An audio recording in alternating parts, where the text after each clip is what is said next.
नमस्कार साथियों, स्वागत है आपका। आज हम बात करेंगे ईपीएस पेंशन में बढ़ोतरी और महंगाई भत्ता पर आई बड़ी खबर के बारे में। क्या है सरकार की तैयारी, कब मिल सकता है फायदा और किसे होगा सबसे ज्यादा लाभ? पूरी जानकारी इस वीडियो में आपको मिलेगी। तो जी हाँ दोस्तों, बने रहे हमारी वीडियो में। आप में से कई लोग ईपीएस पेंशन ले रहे हैं या फिर रिटायरमेंट के करीब है और जानना चाहते हैं कि आने वाले समय में पेंशन में क्या बदलाव होने वाला है। आज हमारी चर्चा सिर्फ एक खबर नहीं बल्कि एक उम्मीद है उन लाखों पेंशनर्स के लिए जो सालों से न्यूनतम पेंशन बढ़ाने और महंगाई भत्ते देने की मांग कर रहे हैं। आज हम आपको सरल भाषा में समझाएंगे कि पेंशन योजना का जैसे बढ़ोतरी की ताज़ा जानकारी, महंगाई भत्ता, डीए की योजना, पेंशन की समस्याएं और सरकार की तरफ से उठाए गए कदम। अंत तक ये बदलाव आपके जीवन को कैसे प्रभावित कर सकता है। ईपीएस पेंशन का संक्षिप्त में इतिहास बता रहे हैं। वर्तमान स्थिति जैसे स्कीम यानी एम्प्लॉयज पेंशन स्कीम की शुरुआत 1995 में हुई थी। इस योजना के तहत जो कर्मचारी ईपीएफओ से जुड़े होते हैं, जिनकी सैलरी से हर महीने पीएफ कटता है, उनके लिए एक हिस्सा पेंशन फंड में जाता है। रिटायरमेंट के बाद ये पेंशन जीवन भर मिलती है। लेकिन सबसे बड़ी चुनौती रही कि वर्षों से न्यूनतम पेंशन सिर्फ 1,000 रुपये तय की, जो महंगाई और बढ़ते खर्चों के हिसाब से बहुत कम है। कई बार CBT central board of trustees की बैठकों में इस पर चर्चा हुई, रिपोर्ट्स आई, लेकिन कोई ठोस कदम नहीं उठा पाया। अब हाल ही में आई नई घोषणाओं और चर्चाओं से उम्मीद बढ़ी है कि न्यूनतम पेंशन 1,000 से बढ़ाकर 3,000, 5,000 या 7,500 तक किया जा सकता है। इसके साथ महंगाई भत्ता डीए जोड़ने पर विचार हो रहा है, जिससे पेंशन समय समय पर महंगाई के हिसाब से बढ़ सके। पेंशन बढ़ोतरी की नई जानकारी। तो जी हाँ दोस्तों, बैठक पेंशन बढ़ोतरी पर कई प्रस्ताव रखे गए हैं। जो ईपीएस पेंशन को महंगाई से जोड़ने के लिए डीए फॉर्मूला लागू करने की संभावना पर चर्चा हुई। कई राज्यों में पेंशन संगठन भी लगातार ज्ञापन दे रहे कि पेंशन 7,500 से कम नहीं होनी चाहिए।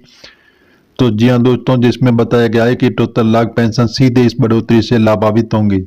क्या बदल सकता है? न्यूनतम पेंशन 1,000 रुपये से बढ़ाकर 5,000 या 7,500 रुपये। महंगाई भत्ता डीए हर 6 महीने जोड़ा जाएगा। मेडिकल सुविधा, हेल्थ इंश्योरेंस जैसी अतिरिक्त सुविधाएं पैकेज में जोड़ी जा सकती है। महंगाई डीए का मतलब असर है कि महंगाई भत्ता एक ऐसा वित्तीय सुरक्षा कवच है जो महंगाई दर के अनुसार पेंशन या वेतन में वृद्धि करता है। अभी तक ईपीएस पेंशन को ये सुविधा नहीं मिलती थी, जबकि सरकारी पेंशन को ये लाभ मिलता था। अगर ईपीएस पेंशन में डीए जोड़ दिया जाए तो महंगाई बढ़ने पर पेंशन बढ़ेगी। तय पेंशन राशि समय के साथ जैसे कमजोर नहीं होगी। पेंशन को लंबे समय तक आर्थिक स्थिरता बनी रहेगी। उदाहरण के लिए, अगर आपकी पेंशन जैसे 5,000 रुपये और 10% डीए बढ़ता है तो आपकी पेंशन 5,500 रुपये हो जाएगी। पेंशन का मूल्य महंगाई के समान टिक सकेगा। पेंशन सबसे बड़ी चुनौतियां, कम पेंशन राशि 1,000 रुपये से घर चलना लगभग असंभव है। महंगाई का असर, रोजमर्रा के खर्च लगातार बढ़ रहे हैं। स्वास्थ्य खर्च, उम्र के साथ मेडिकल खर्च भी बढ़ जाते हैं। डीए का अभाव, सरकारी पेंशन को मिलने वाले फायदे ईपीएस पेंशन को नहीं मिलते।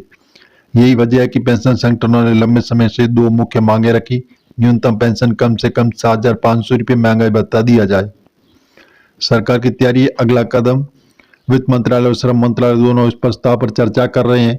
अनुमान लगाया जा रहा है कि ईपीएफओ मौजूदा फंड निवेश रिटर्न का आकलन किया जा रहा है। सीबीटी बैठक में इस पर निर्णय लिया जा सकता है। ये प्रस्ताव पास हो जाता है तो अगले वित्त वर्ष तक ये बदलाव लागू हो सकता है।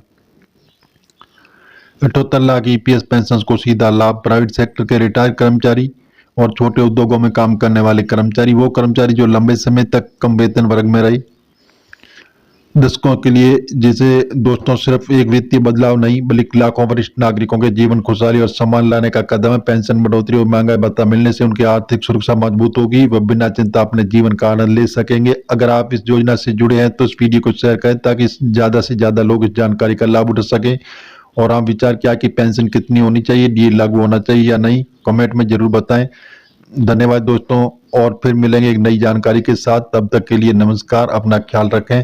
तो जी हाँ दोस्तों, ये वीडियो मीडिया आधारित है। सरकार से अभी हाल फिलहाल ऐसी घोषणा नहीं हुई है। अब सरकारी ऑफिशियल वेबसाइट पर जाकर आप इनकी जानकारी ले सकते हैं। और मिलेंगे एक नई जानकारी के साथ। आप नए और पहली बात तो चैनल को सब्सक्राइब कर लीजिए ताकि इसी प्रकार की जो नई जानकारी होगी वो सबसे पहले आपको मिलती रहेगी।